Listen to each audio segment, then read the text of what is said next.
So I would like to get into a little bit of a scientific discussion here in a second. Um, do you know off the top of your head the reference, or I might have to pull it up here, um, that you were speaking of about Adam and Eve being at the beginning of creation? Because I did want to ask you about that. Yeah, we actually see that in a couple of different places. One is in Matthew 19, verses 4 and 5 right in there. And we also see it in Mark 10, verse 6. Mark 10:6. I believe that's the one I was thinking of. Okay.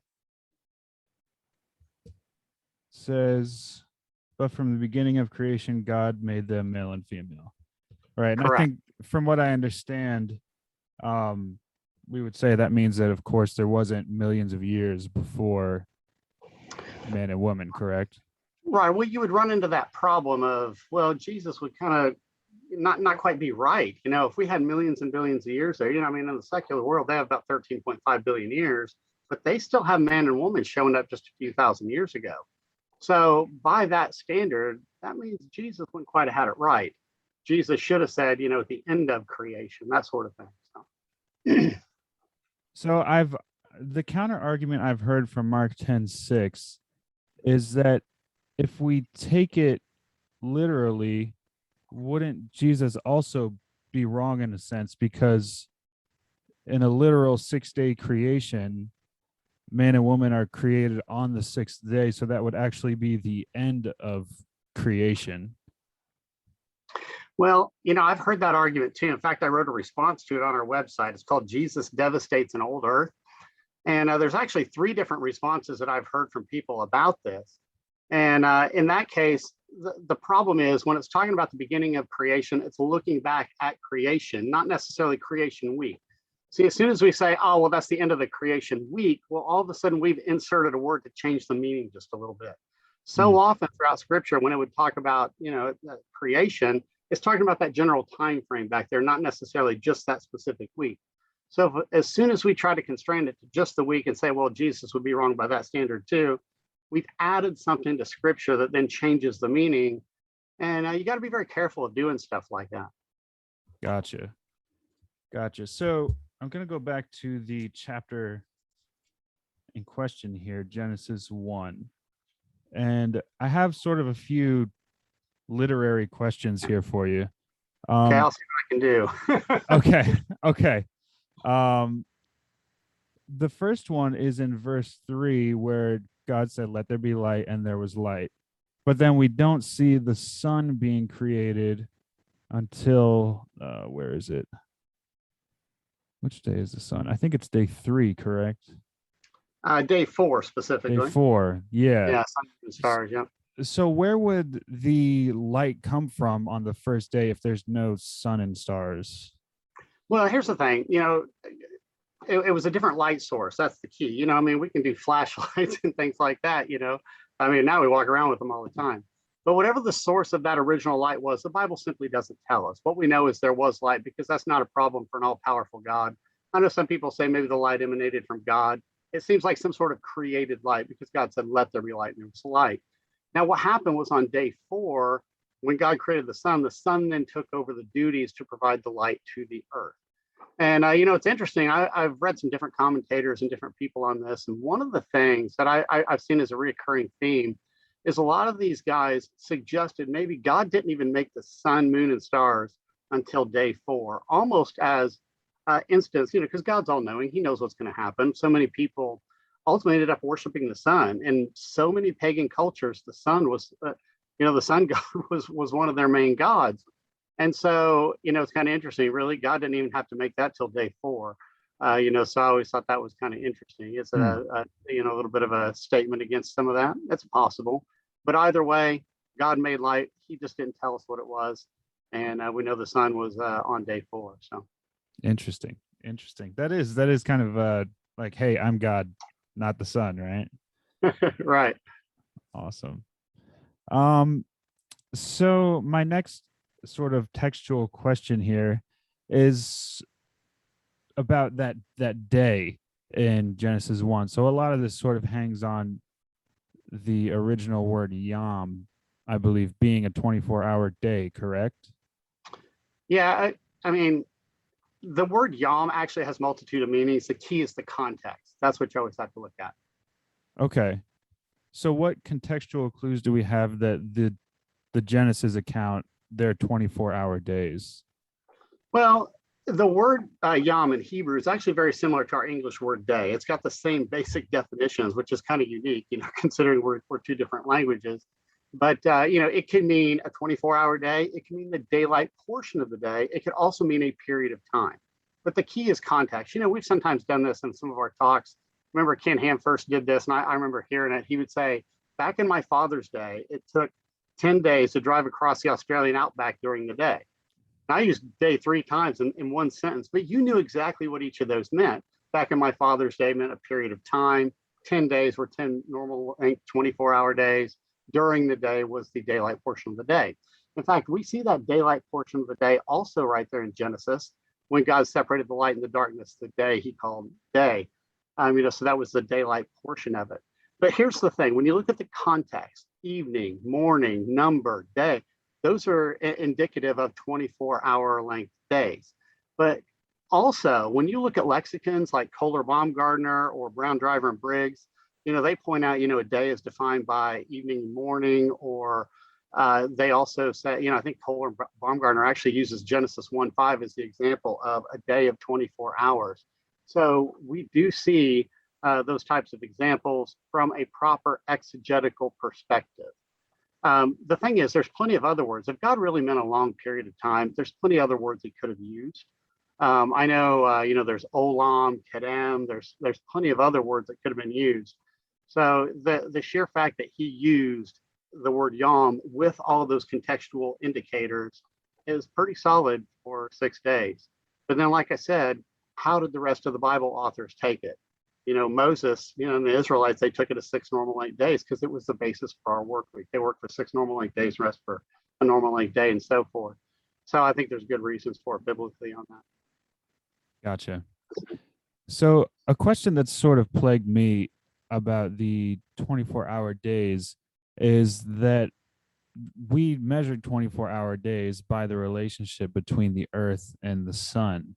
So if the sun didn't exist until day 3, how is it that the 24-hour days were measured in the first 2 days? Well, it all goes back to the light. Remember, we had light on day 1. So all you needed was light and a rotating earth. And that can do that. So it's the same. Like I said, the sun took over those duties when it was created on day 4. I've had some people say, but how can you have like the plants? The plants were made on day 3. How could the plants be there? Yet the sun wasn't there. Mm-hmm. Well, it's overnight. It's not a problem. It happens all the time, actually, if we think about the way the earth rotates. So that's actually not a big deal either. Gotcha. So I wanted to talk about the relationship between Genesis 1 and 2. I know there's people that say they're different accounts. One is sort of a zooming in on the other. Where would you stand on that? Yeah, Genesis 1:1 through Genesis chapter 2, verse 3 is typically the account of creation given as the orderly account. After Genesis 2, verse 3, once you get to verse 4 there, what it does is the Lord's now stepping back. He's giving you a little bit more information. Now, I know a lot of people get confused at that because there's a verb that's used, where it's the word formed, actually. And when you read that and you put formed in there instead of had formed, it almost looks like there's a contradiction between 2 different accounts. Now, the thing is, the Hebrew language is a little bit different than the English language. They don't have past, present, future. They have like completed action and so forth, a perfect tense and so forth. So when you look at that, it could be translated as formed or had formed. The key is looking at the context. Contextually, if you translate that as had formed, there's absolutely no contradiction whatsoever. So that actually makes the better sense of translating that perfect into English. But that's what it is. From that point, the Lord is then looking back, because he's looking back on there was no man to till the ground because man hadn't been created. So of course he's looking back. There was no water. The Lord had sent rain and so forth at that particular point. So yeah, the Lord goes back. He's giving us more details about the creation of Adam, the creation of Eve, and just a little bit more about the geography and so forth. And that's not a problem. In fact, God does that later on in Genesis chapter 10 and 11, What we look at in Genesis chapter 1 through 2:3 is the chronological account. Then you jump in and you get more details. What we see in Genesis chapter 11, 1-9, for example, that's the chronological account. But actually, the chapter before that is the breakdown of what happened, that all these different languages and all these peoples that were spread out into these different lands. So we sometimes want to look at the book and think everything's just strictly this follows this, follows this, follows this. We have to actually look at the genre of the literature. This is the chronological. This is given more details of it. But I see. hopefully that clarifies. It does. And I just wanted to make sure, because I have a couple more questions about Genesis 2 in particular. So you would say that Genesis 2 and the creation of Adam and Eve, that's sort of more detail on day 6, which occurred in Genesis 1, correct? Yeah, mostly day 6. Of course, the Lord's looking back on creation week, so he does touch on a couple of other elements in there. Gotcha. Okay. So my next question has to do with if chapter 2 is sort of more detail on chapter 1. And it's sort of about it seems as if there's a long period of time in chapter 2 in which Adam is created, and then all of the animals and birds are brought to him and he names all of them. And then following that, he becomes lonely and gets put to sleep.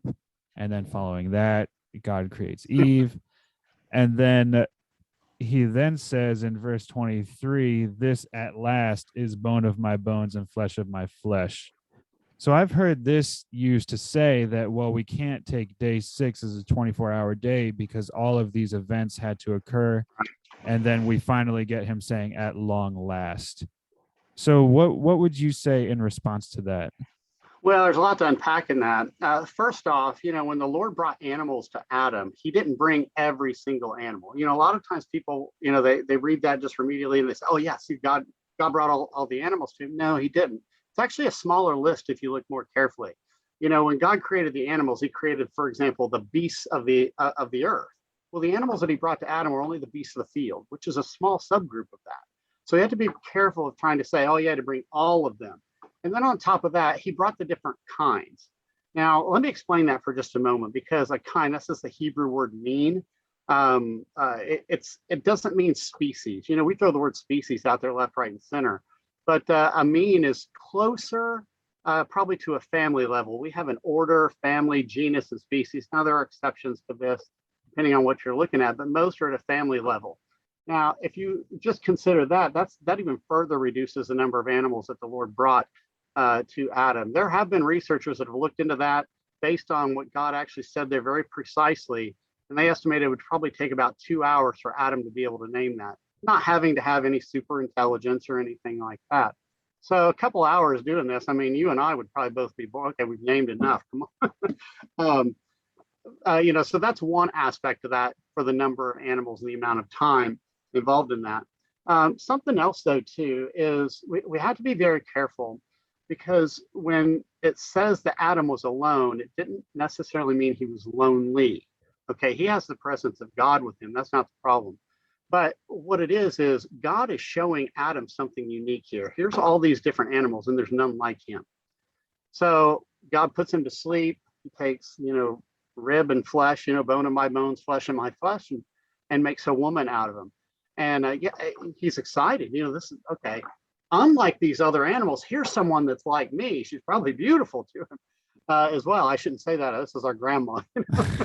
But she probably was absolutely beautiful. But, when we think of that, we have to be very careful of just saying, okay, some time passed, therefore it's a long amount of time based on that, because, researchers have looked into it, and it really wouldn't take even the entire day. It'd probably just be a matter of hours. Now, as for how long did God take to do a surgery on Adam, I mean, this is the Lord. This isn't a problem for him. Gotcha. That definitely makes sense. And I got to tell you, I do miss my wife after just a couple hours sometimes. So I can totally see that. So my next question is about the plants. that it says were in the garden. It says that in chapter 2, verse 5, no bush of the field was yet in the land, no small plant of field had yet sprung up. God had not caused it to rain on the land, so on and so forth. Um, so I think that a sort of a big supporting argument for young earth is God's creating things with an appearance of age, that he created things fully mature. Adam wasn't a baby when he was created on day 6. But when you read verse 5, it kind of seems like these plants weren't really developing. They were just babies, that there was no developed plants. So does that sort of is there a what's the word I'm looking for? Is there a contrast there, I suppose, Yeah, well, between here's what's going on. Remember how I said, most of chapter 2 then is starting to look back at day 6, but Mhm. there's some aspects where God is looking back on the whole of the creation week. That's some of those aspects where God is looking back on there. Hey, there was one stage where, there was land, but there was no shrubs. There was a time when there was no rain, there was no fields because God hadn't planted it yet. And so God is looking back on the creation week, just saying, hey, we're looking back on this. In fact, if you keep reading in there was no man either. Hmm. So then you get to God creating man, and that's what you're seeing on the 6th day. So some of that other stuff is some of the stuff preliminary to that leading up to man. So that's some of those transitional verses. I don't think that's a big problem at all when we read it that way. Gotcha.